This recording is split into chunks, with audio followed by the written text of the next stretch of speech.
La elegida de la diosa. 10.000 a.C., América del Norte. Era una tos mala. Y Mala lo sabía. En sus 11 años de vida había visto morir a mucha gente de muchas maneras. La muerte no era una extraña en las estepas, y realmente nadie estaba a salvo de ella. Mala, siempre silenciosa y en los márgenes de la vida cotidiana del poblado, había tenido muchas ocasiones de ver cómo la muerte se acercaba a las personas, posaba sus fríos dedos sobre sus hombros y se las llevaba. A veces era rápida, a veces se trataba de una estocada de una tribu enemiga, una flecha perdida, una mala caída o una embestida repentina de un mamut que se resistía a morir en una cacería. En esas ocasiones, la muerte engarfiaba súbitamente los dedos en torno al cuello de sus víctimas, daba un seco tirón y se las llevaba. Y apenas había tiempo para entender lo que acababa de suceder ante los ojos asombrados del resto de la tribu, que notaba la ausencia del muerto como una extraña amputación, como un dedo arrancado para evitar la podredumbre de la herida, un vacío que no puedes dejar de mirar, de tocar, de sentir. Otras veces era lenta, casi taimada. Podía venir de un rasguño mal curado que ni siquiera dolía, pero que poco a poco se iba empozoñando y que sutilmente envenenaba la sangre. Podía venir de un diente partido que cada vez dolía más y que conducía lentamente a la locura, de una noche de frío en la que la abuela olvidó avivar los rescoldos del fuego. O podía empezar como una nariz húmeda, más tarde una garganta irritada, una tos continua y molesta. Luego la fiebre subía lentamente, los pulmones se encharcaban y la tos comenzaba a sonar húmeda, como si intentase expulsar un demonio del cuerpo de la persona. La fiebre subía de golpe, la persona empezaba a murmurar incoherencias, dejaba de poder moverse. La respiración se convertía en un silbido estrangulado, la tos era cada vez más débil. Y luego, en mitad de la noche, la respiración desaparecía. La muerte tendía sus largos dedos fríos hacia la nariz y la boca de quienquiera que yaciese en las pieles. Y la persona se había ido, dejando atrás un cadáver inmóvil y gris. La tos de la hermana de Mala empezó así, siendo inofensiva, una tos normal tras una tormenta de polvo. Pero la fiebre había aparecido pronto y el deterioro de la niña había sido tan repentino y vertiginoso que en la tribu empezaba a murmurarse que tal vez fuera una elegida de la diosa. Elu yacía entre sus pieles, con la respiración convertida en un silbido apagado y los ojos en blanco la mayor parte del tiempo. Si eso era ser una elegida de la diosa, lo único que podía pensar Mala es que ella no querría serlo por nada del mundo.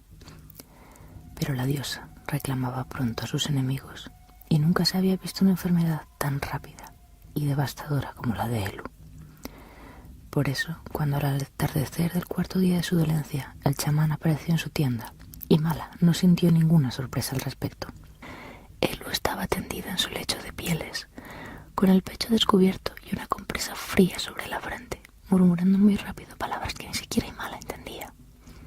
Shima, la madre de las dos, mojaba una y otra vez los labios de su hija, como si de ese modo pudiera traerla de nuevo al mundo de los mortales. Mala miraba fijamente el cuerpo de su gemela, agazapada contra la pared de cuero curtido de la tienda, tratando de adivinar cuánto tiempo le quedaba, suplicando internamente a la muerte que la dejase quedarse con ella. En todos sus años de vida, Mala jamás había visto nada que le pareciera a la diosa de la que los adultos hablaban, pero había visto tantas veces el rostro cambiante de la muerte que no podía sino creer en ella. Nadie más parecía verla con tanta claridad como Mala. Ni siquiera Elu había visto nunca aquel rostro cadavérico. Pero Mala la conocía tan bien como a sí mismo. Sabía que estaba allí, esperando. Cuando la piel que cubría la entrada de la tienda se retiró para dejar paso a un anciano delgado y contrahecho, Mala saltó de su rincón para ocultar la cara entre las faldas de su madre, conteniendo el impulso de sisear. Odiaba los fogonazos súbitos de luz y odiaba aún más a la gente que los producía, pero su madre le había enseñado a no destacar más de lo necesario. Si siseaba, la llamarían un demonio de la llanura o un espectro o algo peor. Y Mala tenía que evitar aquellas cosas a toda costa. Así que apretó muy fuerte los párpados y los dientes, esperando a que la luz desapareciese. Pronto sintió la tranquilizadora palmadita de su madre en la coronilla, indicándole que ya podía volver a mirar a su alrededor. La niña separó el rostro de la falda manchada de la mujer que la había traído al mundo, mirando con desconfianza a su visitante. Era un día extraño, un día sorprendentemente frío para estar en pleno verano.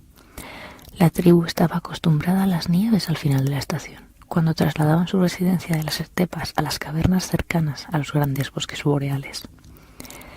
Pero una suave nevada había caído la noche anterior. Apenas había llegado a ocurrir la hierba reseca de la estepa, pero Imala sabía que aquella nevada era el motivo de la visita del chamán.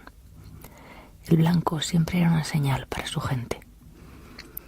¿Cómo están las niñas?, preguntó el anciano brujo, arrodillándose junto al lecho de Elu y mirándola con intensidad. La madre de Imala sujetó el cuerpo de la hija que tenía más cerca con todas sus fuerzas, como si temiera que fuera a desaparecer de un momento a otro. Siguiendo la dirección de la mirada de Shima, la chiquilla volvió a clavar los ojos en su hermana gemela. «Mamá, el chamán», murmuró la mujer, sin apartar los ojos de Elu. «Ya no traga el agua.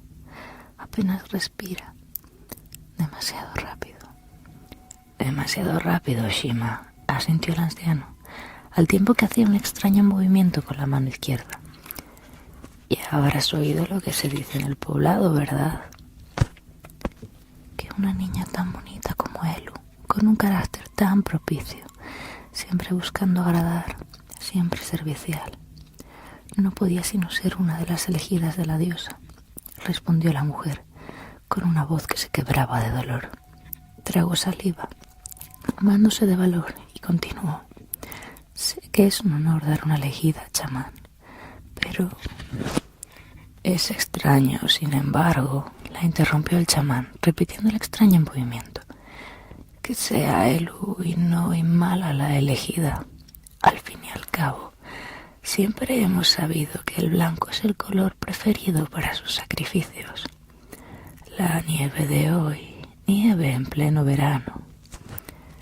Al oír aquello, Imala apartó la mirada de su gemela y volvió a clavar sus irises rosados en el visitante, henchida de desconfianza. Su madre parecía no percatarse de la avidez en los ojos del anciano, ni tampoco parecía ver los extraños gestos que el hombre hacía cada vez que hablaba. «Imala», comenzó a decir Shima, pero el anciano sacudió ambas manos con un suspiro. «Siempre me sorprendió tu insistencia por ponerme el nombre a la criatura, Shima. Incluso tu marido estuvo de acuerdo en que una niña blanca era propicia para la diosa». «Es mi hija», murmuró Shima, abrazando a Imala contra sí. La niña, sin embargo, no le devolvió el abrazo. Siguió clavando sus ojos rosados en el visitante, agachando un poco la cabeza para que el flequillo blanco cubriera la mayor parte de sus rasgos.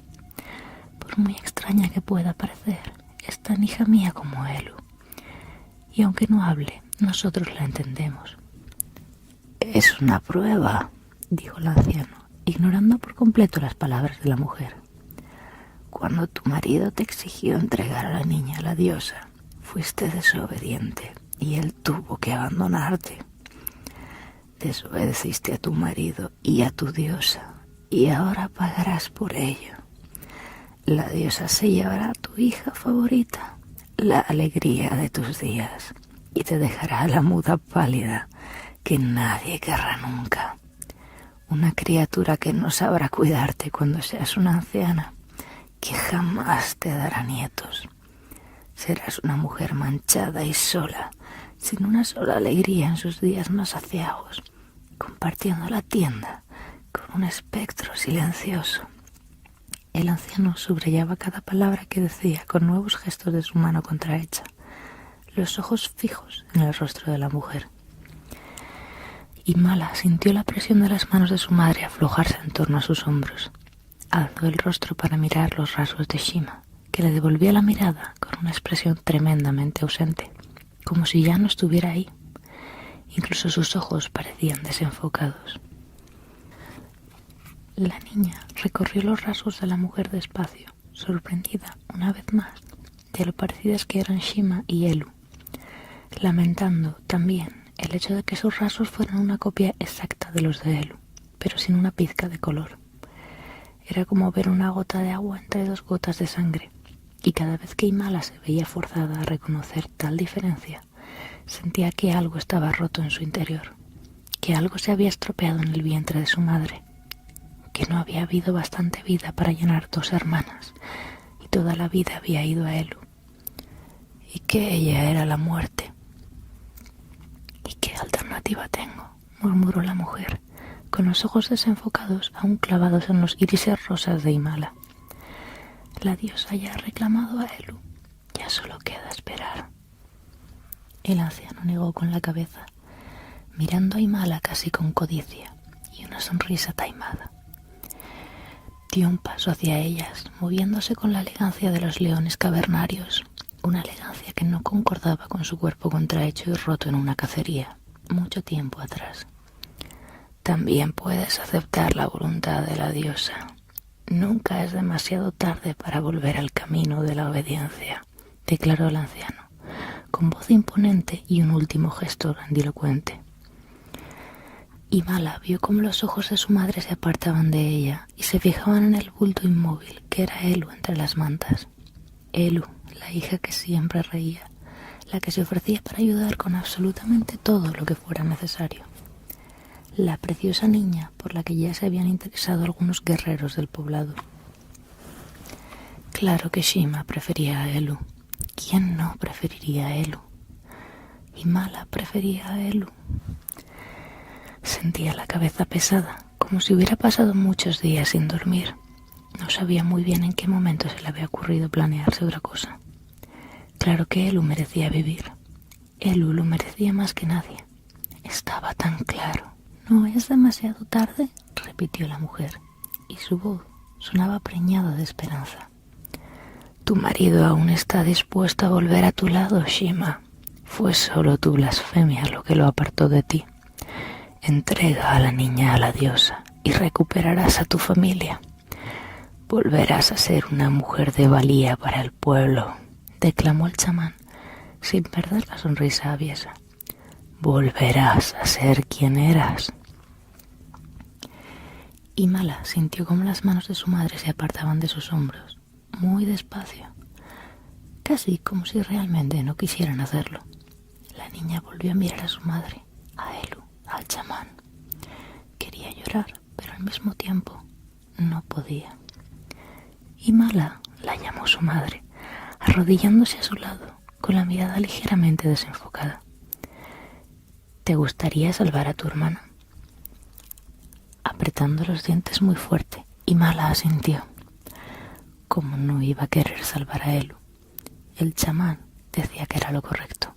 Su madre pensaba que era lo correcto. Incluso la propia Imala sabía que era lo correcto. Todo el mundo quería a Elu. Nadie quería a Imala. «Estoy orgullosa de ti», dijo la mujer, tendiendo los brazos hacia su hija, con el rostro repentinamente surcado de lágrimas. Imala apretó los puños, se giró y salió corriendo de la tienda, envuelta en una nube de cabellos blancos, blancos como el hueso, tras semanas a la intemperie. El blanco era el color de la muerte. Todos lo sabían. Los animales blancos eran los primeros en ser cazados. El blanco de los huesos era lo que dominaba los campos de batalla tras las guerras entre las tribus. Blancas eran las cenizas de los muertos que las tribus quemaban. Blanca era la nieve que cada invierno acababa con toda vida en las estepas. Blanca era la luna que en la noche traía el silencio. El blanco era el color de la muerte. E Imala había nacido blanca como el hueso. La niña corrió a través de la estepa todo lo rápido que pudo, notando el sabor de la sangre en la garganta y aguantando con todas sus fuerzas las ganas de llorar. No podía permitirse hacerlo, no podía ser cobarde. Para el amanecer debería volver al poblado y ofrecerse a sí misma como sacrificio a la diosa. Salvar a Elu para que su madre... para que ellas...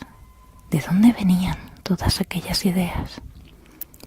Tropezó con sus propios pies y cayó sobre la tierra dura y helada, con un golpe seco, las lágrimas arrasándole las mejillas como torrentes en primavera, llevándose por delante todo atisbo de fuerza que quedase en su diminuto cuerpo. «No es justo», le gritó al viento, a la diosa, a la estepa, a quien pudiera oírla. «No es justo», gritó una y otra vez, hasta que se quedó sin voz, llorando desesperadamente, clavando las manos en la tierra. No era justo. Ella no había pedido a nadie nacer blanca como la muerte, no había pedido que la dejaran vivir, y nunca había pedido tener una hermana como Elu, que la quería a pesar de todo. No había querido llamar la atención en toda su vida, siempre silenciosa, siempre observando sin decir nada. Nunca había dicho una sola palabra a nadie más que a Elu y a Uncas, pero Uncas era tan sordo como una piedra, así que en realidad no contaba. Había hecho todo lo posible para que en el poblado se olvidasen de su existencia, para que el chamán, la gente y la diosa misma la olvidasen y la dejasen en paz. Pero había fracasado. No es justo. Se quedó sollozando en el suelo, tendida como un fardo, sintiendo la suavidad de su cabello blanco en su espalda semidesnuda, el frío y la humedad de la nieve helada que se fundía lentamente bajo su cuerpo. No se atrevía a seguir pensando, porque no quería reconocer que tenía miedo. Miedo de que él muriera, miedo de morir ella, miedo de que murieran las dos, sin ningún sentido. Un miedo intenso y profundo, miedo a todas las cosas malignas que acechaban en la noche, un miedo ancestral que siempre había conocido. Miedo. Sintió una mano en su hombro y se volvió de golpe. No sabía cuánto tiempo llevaba tumbada sobre el duro suelo de las estepas. Tampoco sabía si había llegado a dormirse en algún momento. Se preparó para defenderse, pero entonces oyó su nombre pronunciado de forma extraña, como si la persona que hablase intentase tragar al mismo tiempo que la llamaba. «Hola, Uncas», saludó, clavando los ojos en la silueta que se recortaba contra las estrellas. El niño estaba cuclillado a su lado, y todo en la posición de su cuerpo indicaba que estaba relajado, esperando. «¿Cómo me has encontrado?» Uncas la miraba, y Mala podía saberlo por la inclinación de su cabeza contra el firmamento, tachonado de luz de estrellas. Pero no podía ver la expresión de su rostro, del mismo modo que el chico.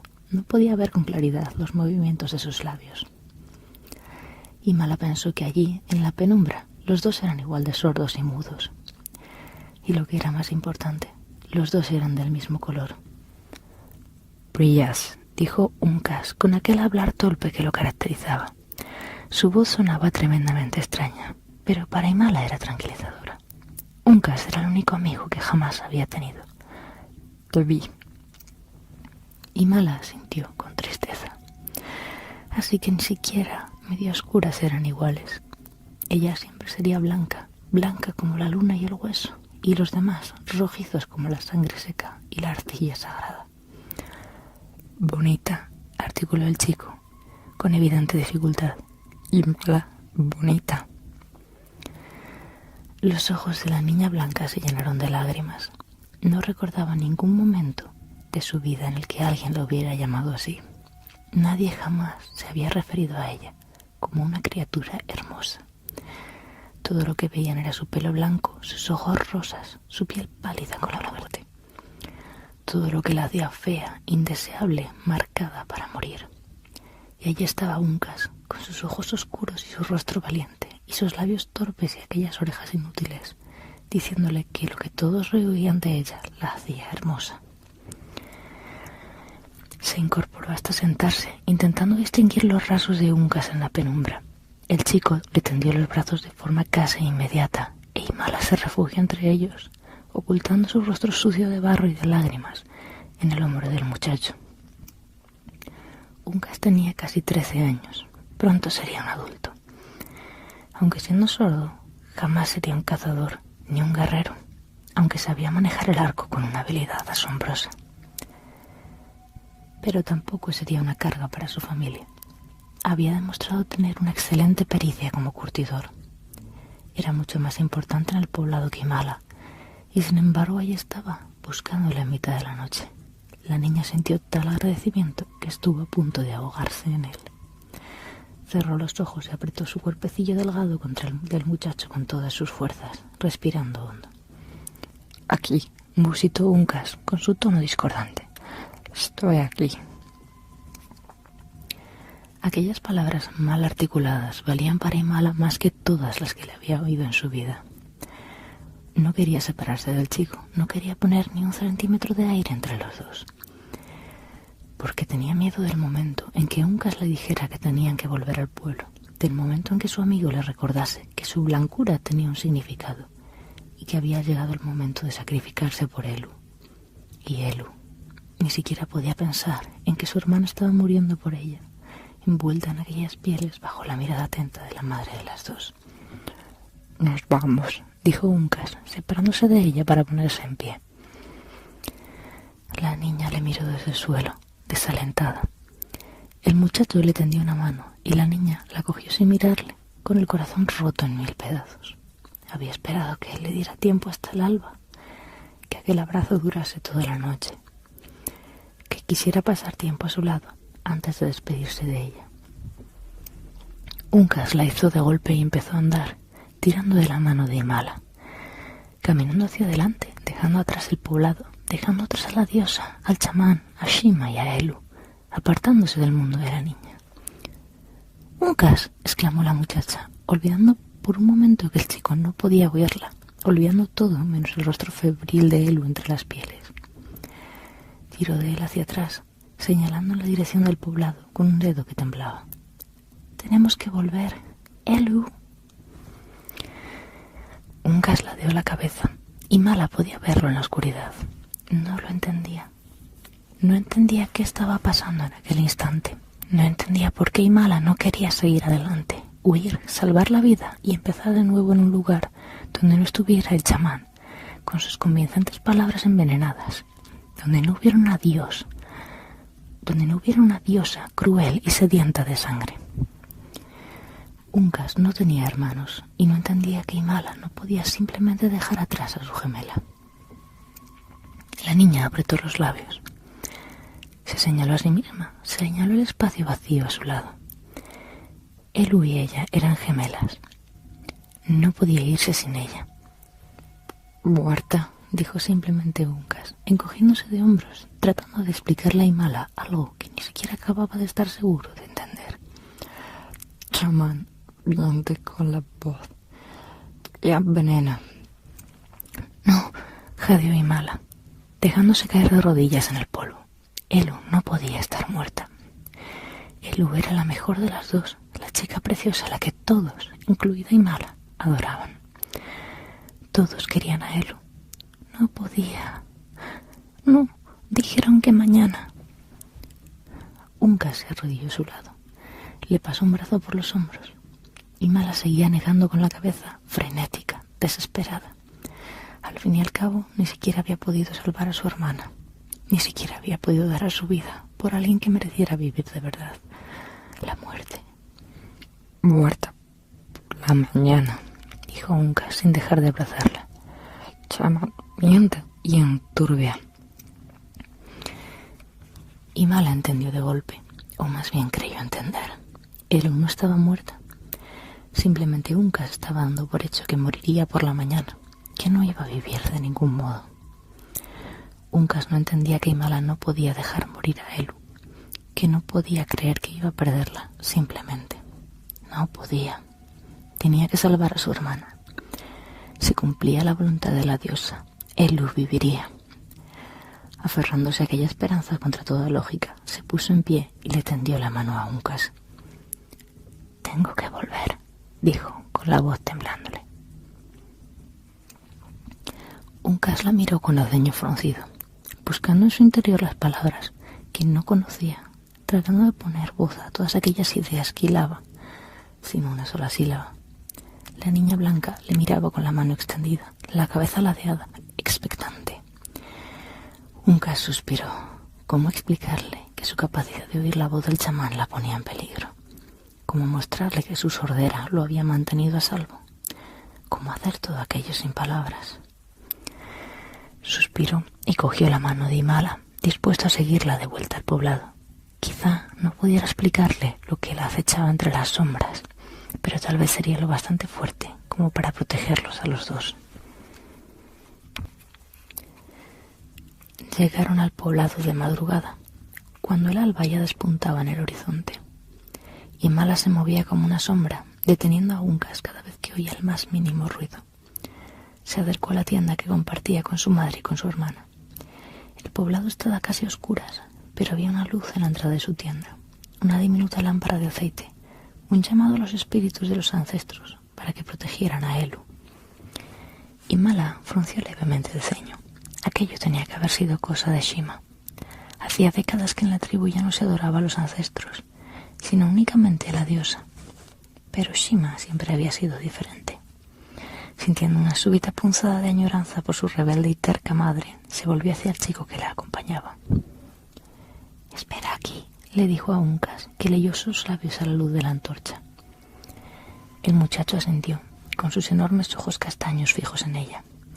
Imala se fijó en sus cejas espesas, el trazo suave de su mandíbula, en sus labios gruesos de curva amable. Uncas era un chico muy guapo, tenía que admitirlo, incluso aunque fuera con mucho el peor momento para pensar en aquello. «Vuelve», dijo el muchacho, quizá demasiado alta. Imala se apresuró a cubrirle los labios con los dedos, y la extraña calidez que sintió en ellos la sorprendió. Eran suaves, muy suaves, incluso delicados. El chico volvió a hablar contra su mano, empujando su aliento cálido contra la piel helada de Imala. «Vuelve». La chiquilla asintió, nerviosa, y apartó la piel curtida que cubría la tienda. Su madre había caído dormida junto al lecho de Elu. Su hermana estaba semi-inconsciente, murmurando en voz muy baja. Imala se arrodilló a su lado, casi temblando. «Heyel», murmuró, tan bajito que apenas podía oírse a sí misma. «Seguro que ya pensabas que iba a irme, ¿verdad? No tienes que preocuparte. No me voy a ninguna parte». Se quedó un momento en silencio, mirando el rostro febril y brillante de Elu a la luz de la lámpara de aceite. Su hermana apenas movía los labios. Su respiración era un silbido estrangulado. Apenas le quedaba vida en el cuerpo. «La cosa es que no tengo ganas de morirme, él. No sé por qué. Antes pensé que debería, pero no quiero hacerlo ahora. Quizá hay algún sitio donde la gente no quiera sacrificarme y dejar que los pájaros me coman en vez de quemar mi cadáver, ¿sabes? No te enfades, pero creo que Uncas me prefiere a mí. Bueno, no tienes que enfadarte. Tú tenías a los chicos más guapos del poblado. Creo que es justo que el sordo sea para mí». Imala suspiró, incapaz de apartarse de su hermana, pero incapaz de seguir pensando en morir por ella, en suicidarse por ella, en sacrificarse a una diosa que jamás le había dado nada, que nunca había dado muestras de existir siquiera, siguiendo la voluntad de un anciano contrahecho y deforme. Creo que aunque me desangren al alba no vas a sobrevivir, él. Igual me equivoco, pero te prometo que si al alba estás viva, yo misma me abriré el cuello. No quiero, él. De verdad no quiero morir. Quiero irme con Uncas. Quiero... Respiro hondo, muy hondo. No creo que haya una diosa ahí fuera, él, o ningún dios en absoluto. Creo que el chamán se equivoca y creo que no nací blanca para morir. Creo que solo nací blanca y que lo que tenga que hacer con mi vida es decisión mía y solo mía. De pronto se oyó un movimiento junto al lecho. Su madre la miraba, con los ojos muy abiertos. El cuerpo de Shima estaba en tensión. Miraba a Imala por encima del cuerpo inerte de Elu.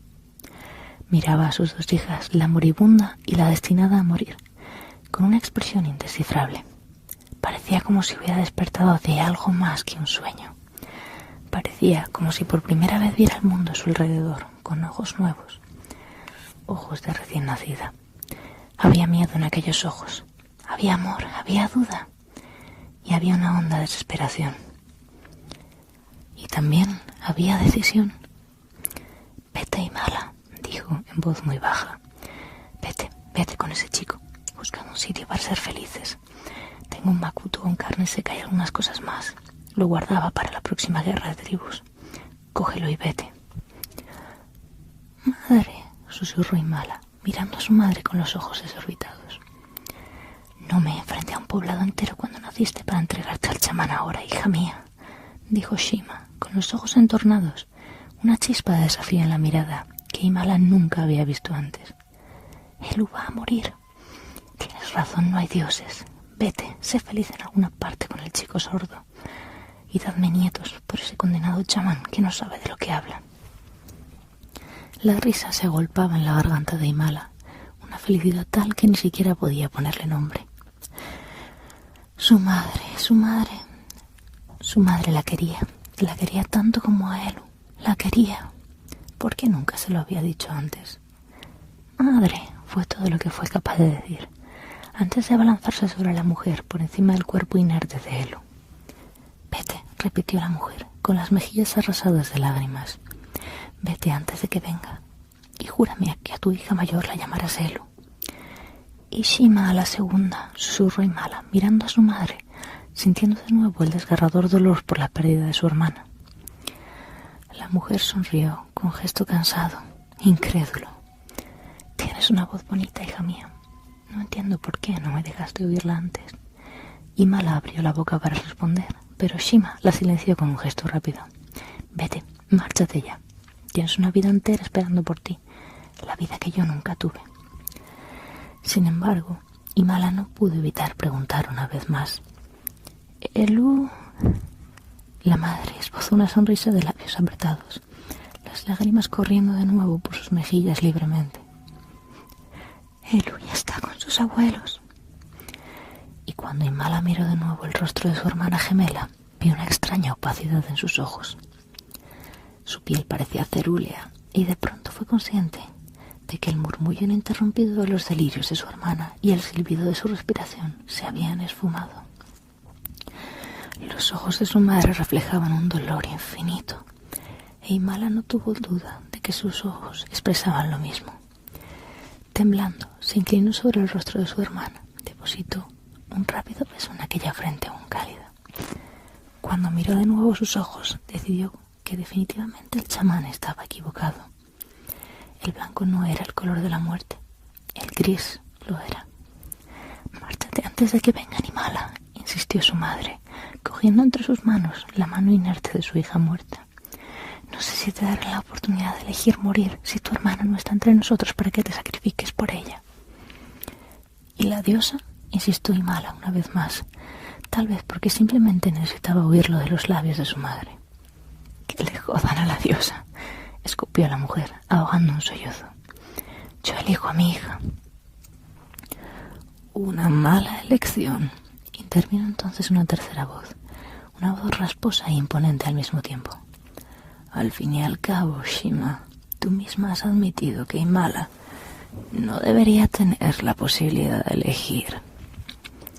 Las palabras llenaron el interior de la tienda, reverberaron como el aullido de los lobos esteparios en el aire estremecido entre Imala y Shima. Imala no debería.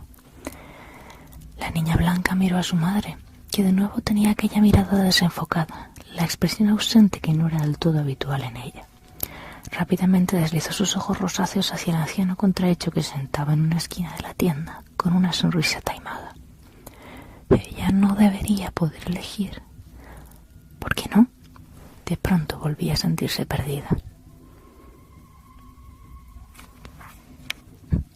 Madre, suplicó la niña, sin entender muy bien qué estaba pasando.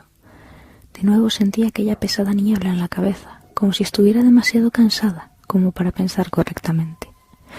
Madre. El chamán se puso de pie y se acercó a las dos mujeres con aquella sonrisa hambrienta, la sonrisa deformada de los tigres dientes de sable en la estepa. Imala sintió miedo, pero al mismo tiempo estaba demasiado cansada como para correr.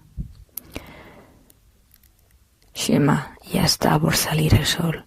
Coge a la niña, tráela a los túmulos, ordenó el anciano con aquella voz imponente y un grandilocuente gesto con la mano izquierda.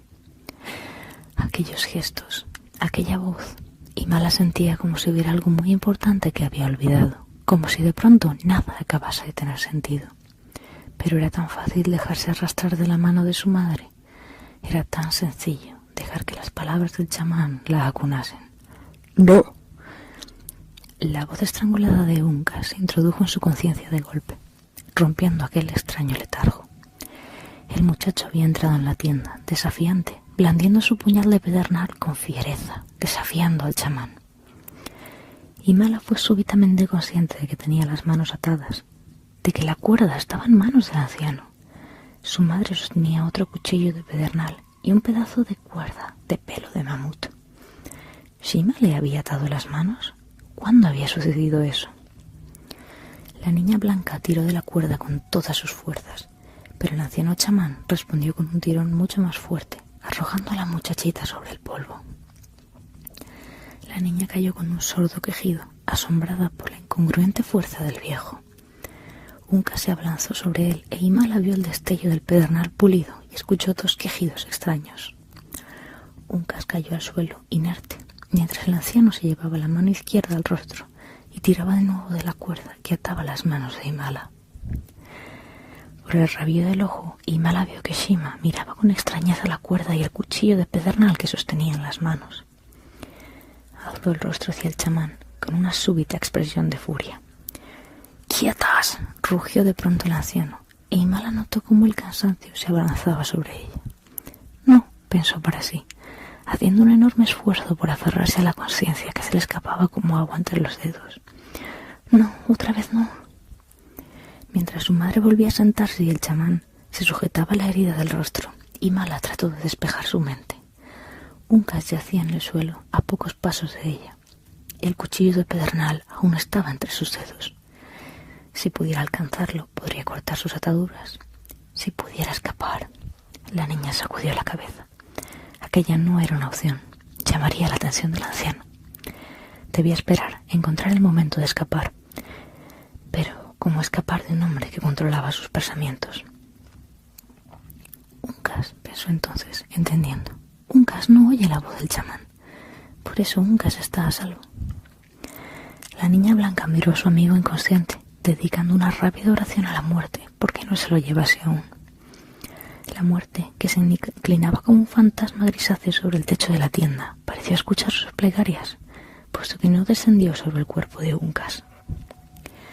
El chamán se incorporó de nuevo, e Himala pudo ver la brutal herida que desfiguraba su ya de por sí ajado rostro.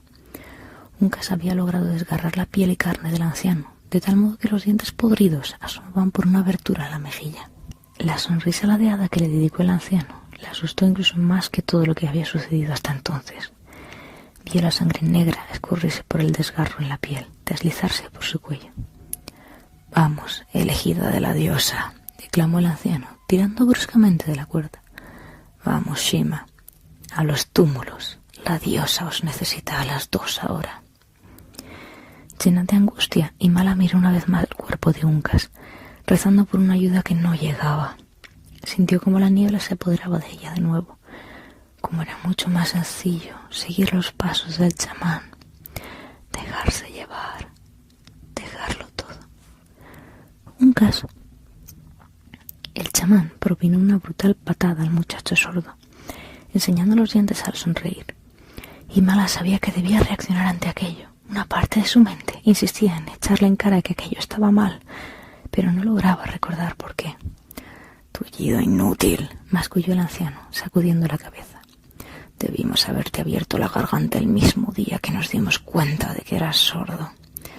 Pero demasiados sacrificios llaman la atención, igual que demasiado pocos. ¿Y quién iba a decirme que sería semejante molestia?» La segunda patada trajo consigo un crujido espantoso, un sonido que atravesó los tímpanos de Himala con la misma potencia que lo haría un trueno en la noche. «Uncas, el chamán es el demonio de la estepa, no yo». Himala gritó.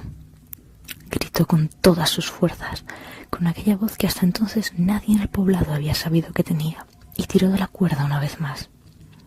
Sintió como el áspero pelo le desgarraba las muñecas. Vio gotas de su sangre caer sobre el suelo. Sangre que era tan roja como la de su madre, como la de Elu, como la de Uncas. Y la sangre del chamán era negra. Con un nuevo alarido se abalanzó sobre el anciano, embistiéndole con toda la fuerza de su cuerpecillo delgado. Sabía que estaba gritando mientras lo hacía, pero no lograba ser consciente de qué palabras abandonaban sus labios pálidos. Solo sabía que la voz del chamán no lograba alzarse por encima de sus gritos, que ninguna de sus infames palabras estaba llegando a sus oídos. Notó el golpe seco al caer los dos sobre el suelo de tierra apisonada, y también sintió el dolor de su garganta en carne viva y cortes que se abrían en su piel, pese a que el chamán no estaba armado. Pero no se detuvo. Con las manos atadas propinó golpes y patadas, aulló como un animal herido, y se revolvió hasta notar que sus manos atadas ya no estaban sujetas más que entre sí. Tan rápido como pudo, rodó para alejarse del anciano, callando por primera vez en varios minutos. El chamán yacía en el suelo. Tenía los ojos febriles, ojos que mostraban unos iris amarillos, como Imala jamás había visto antes. En la cabeza del anciano se insinuaban unas astas dentadas, como las de un ciervo. Las manos, súbitamente cubiertas de musgo, parecían zarpas. La niña blanca jadeó, mareada, y en ese momento notó una mano en su espalda.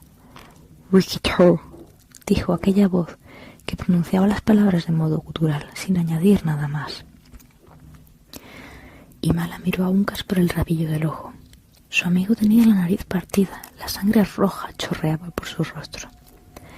También vio que, en una esquina de la tienda, su madre se movía levemente. Durante el espacio que tarda el corazón acelerado en latir 20 veces, los cuatro se quedaron en silencio, mirándose entre sí. Entonces, la tela de la entrada de la vivienda se desplazó y uno de los guerreros del poblado entró en la pequeña tienda. Imala lo reconoció al instante. Era Kisewakuk, uno de los primos de Uncas. «Withito», repitió el guerrero, mirando significativamente a Uncas. «¿Es un Withito?» Imala estaba a punto de asentir, cuando de repente el anciano hizo un gesto con la mano izquierda. Como en un sueño, Imala vio desaparecer todas aquellas características bestiales. Donde antes había habido un monstruo, ahora yacía un anciano herido, aterrorizado y débil, que miraba a los dos jóvenes con expresión de absoluto desamparo. «El demonio de la estepa ha poseído al sordo», exclamó el chamán, señalando con complejos gestos a Imala y a Uncas. «Han devorado la carne de inocentes y han equiparado a la diosa en los sacrificios. Son Wikitos. Mirad su pelo blanco, mirad sus dientes bestiales». Imala se llevó la mano a la cabeza inconscientemente, al tiempo que se giraba hacia Uncas. Cuando vio el rostro de su amigo, gritó como nunca antes había gritado. Las mejillas de Uncas estaban hundidas y cubiertas de sangre seca. Sus ojos se habían vuelto amarillos, y de entre su pelo blanco como el hueso brotaban dos astas de ciervo. Pero lo peor eran los dientes. 2 colmillos tan largos como los de los leones cavernarios, y entre ellos un amasijo de agujas afiladas y amarillentas. «¿No escuchas?»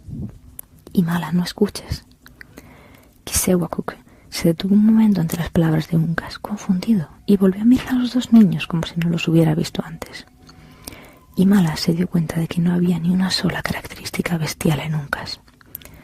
«¡Sal de aquí!», le gritó el guerrero con todas sus fuerzas, sustituyendo la voz que Uncas no lograba sacar del todo de su pecho. «No le escuches, corre, llévatelos de aquí». Kisewakuk miró a Imala, dubitativo. Al fin y al cabo, ella siempre había sido considerada un demonio de la estepa. Pero Uncas, a su lado, asintió y hizo un gesto con la mano. Uncas, su primo, el curtidor sordo, quien era un miembro valioso del poblado. En Uncas se podía confiar. El chamán hizo un nuevo gesto con la mano, pero Imala no estaba dispuesta a permitírselo. Gritó de nuevo con todas sus fuerzas, ahogando las palabras del chamán entre sus alaridos. Vio que los ojos del guerrero se volvían ligeramente vidriosos, pero entonces Shima se puso en pie y lo empujó hacia la salida de la tienda. Cayeron a través del toldo y desaparecieron en el exterior. Rápido como un coyote, Uncas se interpuso entre la salida del tipi y el chamán. «Muerto», declaró Uncas, con una sonrisa triunfante. El adolescente tenía la nariz partida, los labios cuajados de sangre seca y cuarteada. Y Mala se dio cuenta de que su amigo no tenía miedo, quizá porque nunca había oído las aterradoras historias del chamán. Se dio cuenta del modo en el que el chamán había mantenido a raya a toda la tribu a base de miedo, a base de hacerles creer que él era el único que podía proteger del mal en el mundo, cuando él era todo el mal del mundo. La niña dejó de gritar, jadeando de nuevo. Afuera se oían pasos, gritos entrecortados de sorpresa, interjecciones y carreras. Y Mala confiaba en Shima. Confiaba en que su madre ya no se dejase engañar más por las palabras del chamán. Casi sin quererlo, miró el cuerpo vacío de Elu, que se había tirado en un rincón de la tienda. Súbitamente todos parecían haber olvidado a Elu, pero ella no podía hacerlo. ¿Qué eres?, preguntó Mala, en voz muy baja, sin dar a su voz la entonación de una pregunta. Caído el embrujo, perdidas las palabras, el anciano había desaparecido y en su lugar había una criatura retorcida, esquelética y cubierta de musgo.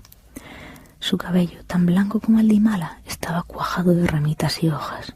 De su cabeza alargada brotaban 2 astas de ciervo. Tenía el cuello muy largo y huesudo, encorvado hacia adelante, y la boca terriblemente grande, ávida, cuajada de dientes afilados como agujas.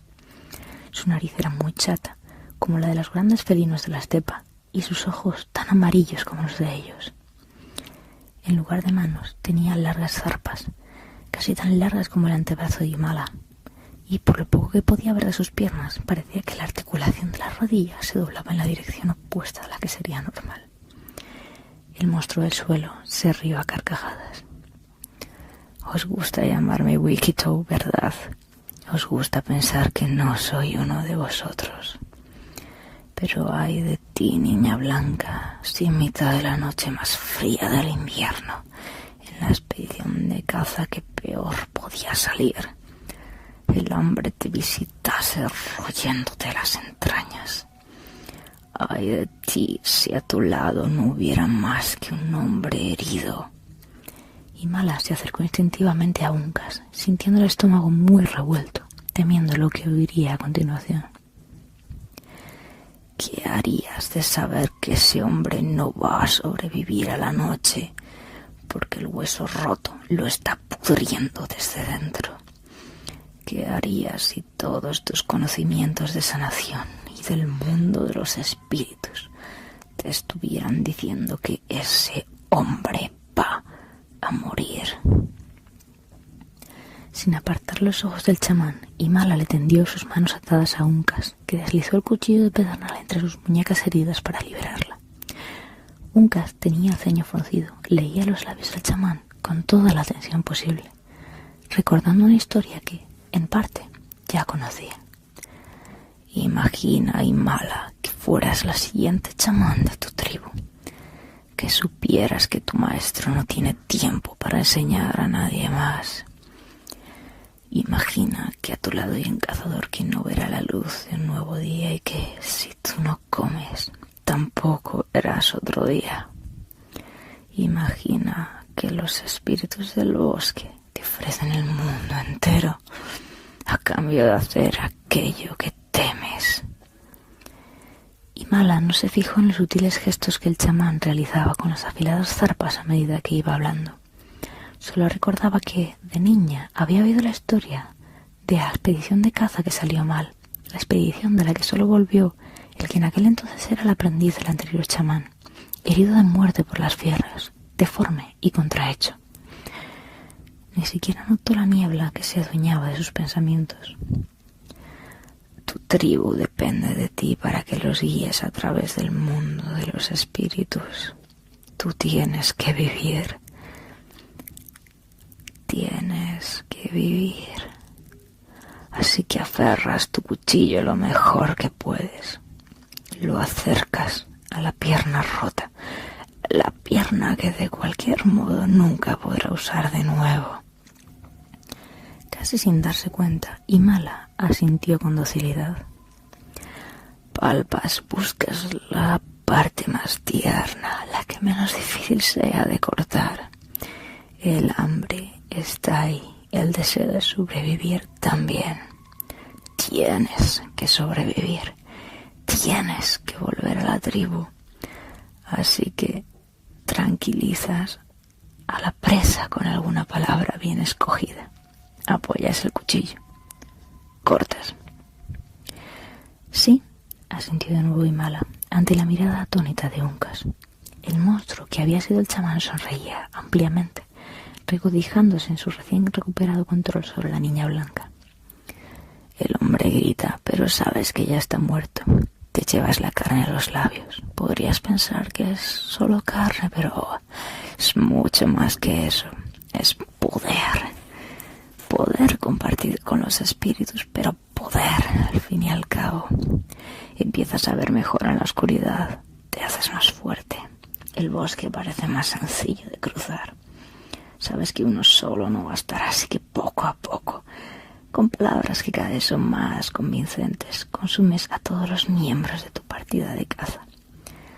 Pero no te sacia, queda el hambre. La baba goteaba por los colmillos del Wikitau, mientras éste se aproximaba arrastrándose a Uncas e Imala. Uncas, completamente aterrorizado, tiró de Imala hacia atrás, pero ella no reaccionó. Pero, niña blanca, sabes que te darán caza. Sabes que nunca te dejarán en paz. Pero también sabes que ahora tus palabras son más poderosas que antes. Sabes que ahora todos ellos van a escucharte. Te escuchamos, asintió la niña, con una plácida sonrisa. Así que vuelves. Te haces un sitio entre ellos. Vas diciendo las palabras adecuadas en el momento oportuno. Y ellos te escuchan, hacen sitio a una diosa blanca en sus corazones y le entregan sacrificios cada cierto tiempo. Sacrificios que en vez de quemar dejan a la intemperie, para que los pájaros los devoren y lleven su carne a la diosa. O eso creen ellos, qué delicia. Sacrificios a la diosa, sacrificios a los espíritus, sacrificios a su chamán. Y así alimentáis a vuestro espíritu. Claro que no todos los sacrificios son igual de válidos. Algunos individuos valen más que otros. Una niña blanca con ciertos dones daría más poder que, quién sabe, su hermana gemela, de piel roja y vulgar. Así que intentas conseguir a la niña blanca, satisfacer tu deseo. El Wikitau bajó la voz hasta convertirla casi en un susurro, acercándose tanto a Imala que ésta notó el aliento pútrido de la criatura. Sabes que puedes conseguir que se sacrifique. Solo tienes que hacerle creer que lo hace por alguien más, así que empiezas a darle ciertas hierbas a su hermana. La mirada perdida de Imala volvió a enfocarse súbitamente, clavándose en los ojos amarillos del Wikitau. Lo sabía, susurró la niña blanca, con tal rabia contenida que el monstruo dio un paso atrás. Sabía que aquella tos fue demasiado rápida. Sabía que no hay más diosa que la muerte. En el fondo siempre lo supe. Uncas, asustado por la expresión de su amiga, dio también un paso atrás. Imala esbozó una sonrisa al ver al Wikitau tratar de abalanzarse sobre ella. No retrocedió. Simplemente alzó la mano derecha, en la que blandía el arma de pedernal, y esperó a que el anciano monstruo cayera sobre ella. ¡Crac! El espantoso crujido llenó el tipi. Se extendió en el silencio que había caído sobre el poblado. Uncas, sordo como una roca, no lo oyó. Se acercó al horrible monstruo que yacía sobre el suelo y lo apartó a patadas del cuerpo de Imala. La niña, totalmente inmóvil, sonreía de oreja a oreja, con los ojos desenfocados. Cubierta de la sangre negra del Wikitau, los ojos del monstruo giraban en todas las direcciones, mientras su cuerpo seguía totalmente inmóvil. Imala le había partido el cuello. Pero ella no había salido indemne. Una brutal herida abría su vientre en canal, como si fuera un conejo listo para la hoguera. «Quémalo», susurró la niña, moviendo ampliamente sus labios manchados de sangre, para que Uncas pudiera leer en ellos con facilidad. «Quémalo, acaba con él». «Aliméntanos», replicó el Wikitau, con un gruñido entrecortado, mirando fijamente a Uncas.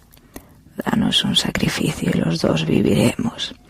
Dale carne humana y ella será también un Wikitou. Vivirá para siempre. Los espíritus han hablado. ¿No quieres vivir para siempre, Imala?» Uncas lo miraba a los dos con los ojos desorbitados. Vio cómo su amiga se llevaba la mano derecha al vientre abierto, como si quisiera mantener la sangre y las entrañas dentro de ella, con una languidez tal que el chico entendió que ya no le quedaba mucho tiempo. «Quémalo», repitió Imala, con los ojos desenfocados, fijos en la tela de la tienda. «Luego llévame con él y quémame a mí también, y a mi hermana». «No», susurró Uncas. «No puedes morir después de todo lo que he hecho para mantenerte con vida, Imala». La niña blanca susurró a duras penas, mientras la sangre resbalaba suavemente por las comisuras de su boca. No quiero ser un monstruo», jadeó la niña, y Uncas creyó ver una chispa de orgullo en sus ojos rosáceos. «No seré un Wikitou. Todos esperaban que muriera y nunca quise hacerlo. Ahora elijo hacerlo. No me quites eso, Uncas. La muerte ya está aquí». «Mala». Ya caía la tarde para cuando el fuego acabó de consumir el poblado de verano donde habían vivido Imala y Elu. El incendio que desencadenó el chico sordo rápidamente se extendió por la estepa y a punto estuvo de alcanzar los bosques. En su camino al otro mundo, Imala, Elu y el chamán sin nombre fueron acompañados por un rebaño de búfalos esteparios que no pudo escapar del fuego. Los habitantes del poblado nunca olvidaron la maldición del Wikitou ni el daño que podían causar las palabras. Recordando los gestos del anciano chamán, Uncas desarrolló un idioma que se podía hablar con las manos, para cuando las palabras dichas en voz alta no fueran suficientes.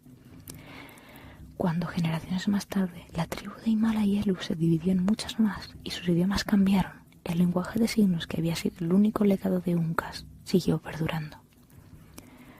Uncas no se quedó a vivir en la tribu como curtidor. Junto con su primo Kisewakuk, se aventuró en los bosques y las estepas, buscando más Wikitous, más humanos que se hubieran dejado corromper por los espíritus, hasta el punto de ser aberraciones malignas. En cuanto a Shima, una noche de invierno desapareció del poblado, y nunca más se la volvió a ver.